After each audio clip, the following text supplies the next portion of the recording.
We sing about it. We pray about it. We celebrate a week-long holiday about it. We remember it in every generation. Can you guess what I'm talking about? Pesach, the Exodus. I'm talking about the Exodus from Egypt. What do we talk about when we talk about the Exodus? The burning bush that wasn't consumed, the 10 plagues, the parting sea, Miriam and the women dancing with their timbrels. We overwhelmingly focus on joy, victory, and astonishing, breathtaking miracles. But the Exodus story contains depths of darkness we don't talk about as often. When we view the story from our own vantage point, we see triumph. We don't stop to consider what that iconic moment actually felt like for our Israelite ancestors. Once we do, though, we quickly see that Israelites' escape from Egypt was not simply a moment of It most certainly was not that, even though it's a comforting and uplifting thought to imagine it that way. In reality, the Israelites' world had been turned upside down. If only we had died by the hand of Adonai in the land of Egypt, when we sat by flesh pots, when we ate our fill of bread, for you have brought us into the wilderness to starve this whole congregation to death. Why did you bring us from Egypt to kill us and our children and livestock with thirst? We might wonder how the Israelites could say these words to Moses so soon after experiencing the miracle of freedom. Maybe we should wonder, how could they not? Even God recognized how fragile the Israelites were after they left Egypt. As soon as Pharaoh let the Israelites go, God took the Israelites on a more circuitous route to avoid the land of the Philistines where they might witness war. God feared if the Israelites saw war, they would turn back. God believed the Israelites might choose to return to a life of slavery. Rashi, too, a prolific medieval Torah commentator, had no illusions about the Israelites' frame of mind after Egypt. You may have heard Rabbi Miller share this interpretation a few weeks ago, but it bears repeating. Rashi proposes that only 1/5 of the Israelites made it out of Egypt. 4/5, 80% of the Israelites died in the plague of darkness, according to Rashi. Think again about the moment of redemption. Walking through the parted seas without 80% of their people, the Egyptians chasing them, dancing with timbrels while seeing the bodies of dead Egyptians each time they twirled and turned. I can't help but wonder if the Israelites really experienced the Exodus as a miracle. I'm not convinced they did. Rabbi Dr. Mish Hammer-Kasoy shared this idea in a podcast I listened to a few weeks ago, and I haven't been able to stop thinking about it. She references a poem by Yehuda Amichai that begins, "From a distance, everything looks like a miracle. But up close, even a miracle doesn't look like that. Even someone who crossed the Red Sea when it split saw only the sweating back of the man in front of him and the swaying of his big thighs, or at best, in a hasty glance to one side, fish in a riot of colors inside the wall of water, as in a marine observatory behind panels of glass." I know that for many of us, not much feels miraculous these days. Some of us are struggling to cope with the turmoil around us, the violence that continues in Israel and Gaza, and an overwhelming sense of uncertainty.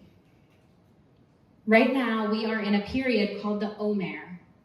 We count the 49 days between Passover and Shavuot, the holiday during which we celebrate receiving the Torah at Mount Sinai. We create a spiritual connection between ourselves and our Israelite ancestors as they wandered wearily through the desert, not knowing if they would survive the journey. What if the Israelites had given up? What if they had turned back? The Exodus would not have been a miracle if the Israelites had gone back to Egypt. The Exodus is only a miracle because they didn't waste it. They stayed the course, put one sand-burnt foot in front of the other, and that's what made the Exodus a miracle. Though it might not feel like it, we could be in the midst of miracles that we can't see from where we sit. We could be part of a miracle that has not yet been fully realized. So I'm going to do something now that scares me. I'm going to talk about Israel more directly than I have in any other Devar Torah I've given out of Metro Minyan or Washington Hebrew. I want to say up front that I know we have a wide spectrum of views in this community, ranging from people who are strongly Zionist to not Zionist. As someone who has spent years crossing political and religious divides, I greatly value the diversity in our community. I feel I need to speak about Israel tonight because we have 2 more days to vote in the most important election you've never heard of, except for maybe that Rachel Erlbacher told you about it when you were walking in. I feel I need to speak about Israel tonight because something terrible happened in Israel this past Tuesday. I'll start first with the election. Until Sunday, voting remains open for the World Zionist Congress. The World Zionist Congress is the international parliament of the Jewish people. The Congress makes decisions and sets policies regarding key institutions that support global Jewish life and which allocates over $1 billion annually to support Israel and world Jewry. If you grew up at Jewish summer camp, raise your hand if you went to a Jewish summer camp. Thank you. If you grew up at Jewish summer camp and had Israeli counselors, the World Zionist Congress voted on the funds that sent those Israelis to your camp. Rabbi Schmelkin and I are on the slate, along with 2239ers Rachel Erlbacher and Josh Maxey, who you might know, meaning that if the reform movement receives enough votes, we could be delegates in the World Zionist Congress. When you vote for reform, you are voting for peace between Israelis and Palestinians, for LGBTQ rights, for religious pluralism, for security and democracy in Israel. What happens if we don't get enough votes? That brings me to what happened this past Tuesday night. So this past Tuesday night, Jewish Israelis and Arab Israelis gathered in a Reform synagogue in a city called Ra'anana to screen a joint Israeli-Palestinian memorial service. It was Yom HaZikaron, so this is a bold action on Yom HaZikaron, the most heart-wrenching day on Israel's calendar, a day of remembrance for fallen soldiers and those who died at the hands of terrorism. But this synagogue was determined to promote peace and to see the pain on both sides of this tragic conflict.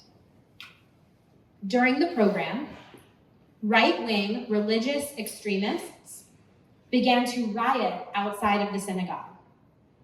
They threw objects and firecrackers at the synagogue and assaulted participants as they tried to leave, and Rabbi Schmelkin and I know some of these people personally.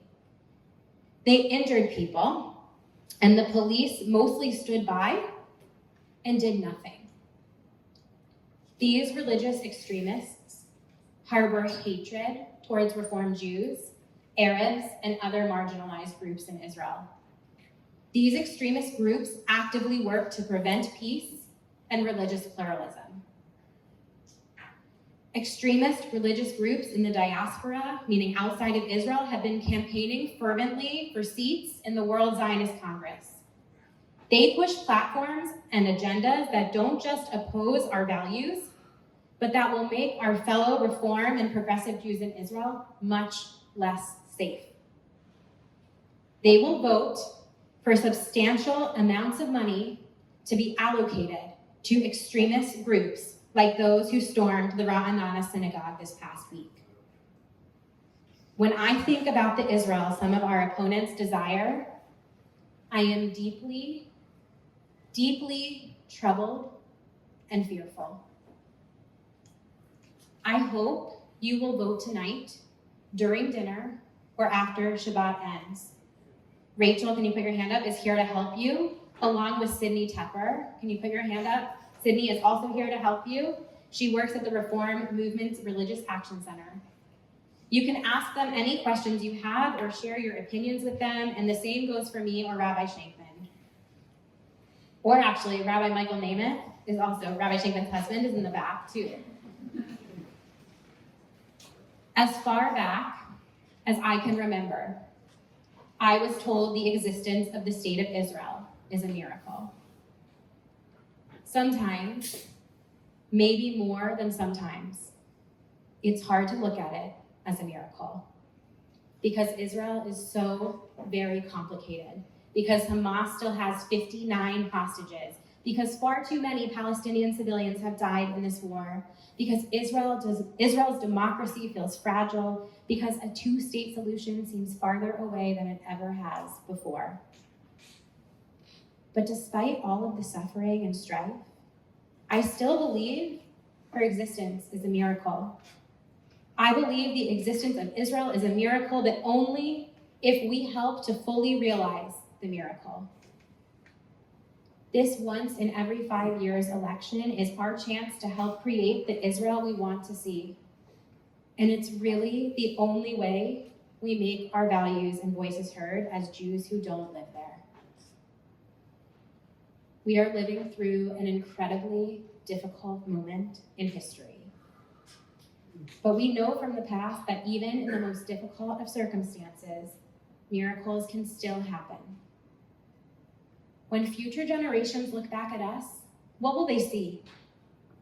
Will they see a people who gave up, who turned back, who stopped fighting for a better future? Or will they see a people of strength and courage, a people who put one foot in front of the other, a people who didn't waste the miracles around them, but rather helped to bring these miracles to fruition? It's up to us to create our own miracles and ensure the miracle of Israel. The time is now. Shabbat Shalom.